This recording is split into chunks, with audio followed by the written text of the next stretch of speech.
While some of us meet and marry our high school sweethearts, others will spend the better part of a lifetime searching for the right partner.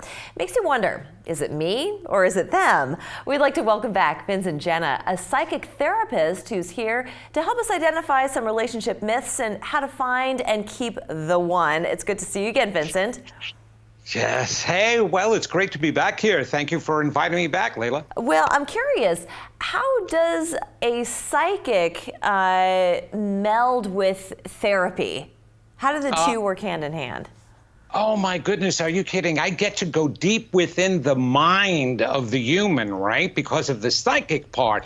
And so what I wanted to do to understand the human mind even better is I went back to school to get my degrees. And so I had my BA in psychology and my master's in clinical social work. So I had tools and I understood all the anomalies that go on with the mind and what I was seeing as a psychic. So that's the reason why it can meld together so perfectly. That's interesting. So what is it that you tap into when you're counseling somebody about, say, a relationship?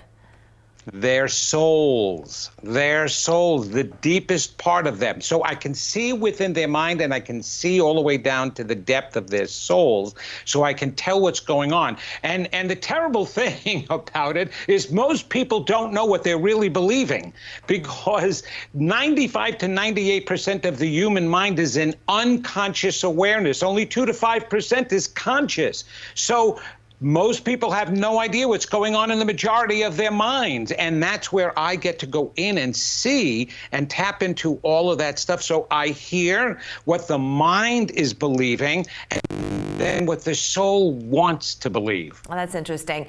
Well, why don't we start at the beginning, shall we? You say that childhood plays a major part in our adult relationships. How so? Yeah, there's that mind thing again. We are an accumulation of our entire lifetimes. People think that just because you're 40, 50, 60, that the 1, 2, and 3-year-old ages, they're gone. No, they're not gone. They're accumulated. And where are they accumulated? All the experiences, all your beliefs are in the deep recesses of your mind, way back in the unconscious mind. So little kid is in there, and all the experiences that you might have gone through, all the messages, the negative and the positive messages you may have received. And how that works with relationships is what you believe about yourself deep down. Now, not your conscious beliefs, because we make those up. But what you really believe about yourself is what you put out into the universe. And there's those myths that opposites attract. No, like attracts like. So whatever you are believing about yourself, that's exactly what you are going to attract into your life. And you may believe that you're lovable and that you deserve a good relationship and maybe a family and some wonderful children. But if deep down you're truly not believing that, it's the deep down childhood self-beliefs. I call them the I'm not good enough, I'm not lovable, I'm not deserving.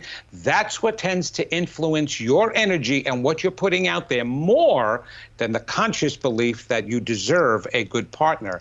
And that's why so many relationships break apart, because you unconsciously expect it to fall apart. And you may even sabotage it to make sure it falls apart so you know you're right. And then you compound the feeling of, see, I told you I'm not lovable. I knew that.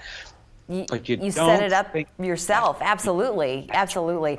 Now, I want to get to some of those other myths, Vincent, but I also am curious. So if you have a negative experience, say in your childhood with a parent, so on and so forth, how do you get past that? How do you get past and break through those walls so that you can almost reprogram yourself to having a healthy relationship with a loved one in your adult life? That is such a great question, and the one that everybody asks me. You know, if you get a splinter or an injury, you'll know what to do to heal it. You got to pay attention to it, right? If you ignore it, if you just deny that you have the injury, what winds up happening? It festers, and it can actually get so bad and so infected that it could hurt your life in some way, right? So what you do is you pay attention to it. You go to the spot that is injured and you heal that spot. That's exactly what we have to do with what's going on within. First, we have to acknowledge that we may be hiding something. You look at your life. Are you in the relationships that you want? If not, then there's something you're believing about yourself that's getting in the way, especially with that concept of like attracts like. So you go within and you say, all right, something's going on. All right, I have to acknowledge that. So that takes courage to try to figure out what it is you really believe. Then once you do that, it actually comes up pretty quickly, Layla, that inner voice you will hear. We hear that voice and we push it aside. We hear, oh, this isn't going to work. Oh, shut up, Don. We just suppress it. You suppress it, you repress it, you do all of those Freudian defense mechanisms that he talked about. Oh, yes. As soon as you stop that, as soon as you say, no, I want to know what I'm really believing, it will surface. Once it surfaces, then you can reparent yourself. John Bradshaw, fabulous author and teacher, wrote a wonderful book called The Homecoming, Reclaiming and Championing Your Inner Child. And he was the one who first actually coined the phrase of reparenting.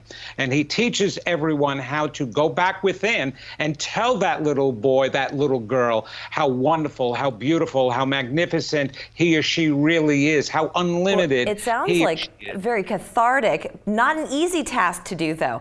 Let's take a break right here, Vincent. When we come back, I want to continue talking about some of those myths and also how you can spot some of these traits in other people and what that means for you. So let's do that in 2 minutes. We'll be right back. Welcome back. We've been chatting with Vincent Genna. He's a psychic therapist, and if you're wondering how a psychic and therapy can go hand in hand, well, this man not only has a gift, but he also has degrees. So it's really interesting how you can tap into what's beyond what people are telling you even. And we were just discussing some myths about relationships. And you did say like attracts like, not opposites attract. Maybe you can tell us a couple other myths that people have, preconceived notions when they enter a relationship. Okay, well, I'm glad I'm at this end because if I was in the studio, somebody would definitely want to throw a sharp object at me with this myth that I'm about ready to burst. Soulmates. No such a thing. There was not a perfect person created just for you. Everybody wants to believe that. But that actually came out in the 70s with Richard Bach, who wrote a couple of books, one Illusions, and in it he talked about beautiful soulmates and how you can attract your soulmate, and a wonderful story. However, it's just not true. And so everybody is searching for that soulmate. First of all, that puts a lot of pressure on us. Oh my goodness, it does. And then what's hysterical is if there's anything that goes wrong and they are convinced that they found their soulmate, then they go, wait a minute, that's not my soulmate. I haven't found my real soulmate yet. I got to drop this one and go looking for my real soulmate. I'm like, no. But that doesn't mean you don't make a soulmate relationship out of the person you're with. But everybody wants that to romanticize. The romance happens after the attraction. And that's the other part. Attraction has nothing to do with another person. That's why it's so important to understand the like attracts like. So you know that proverbial list that everybody writes out, the 10 most important traits that they want in their partner? I want you to write out that list, but at the top, I want you to title it the 10 most important traits I want in me. M-E.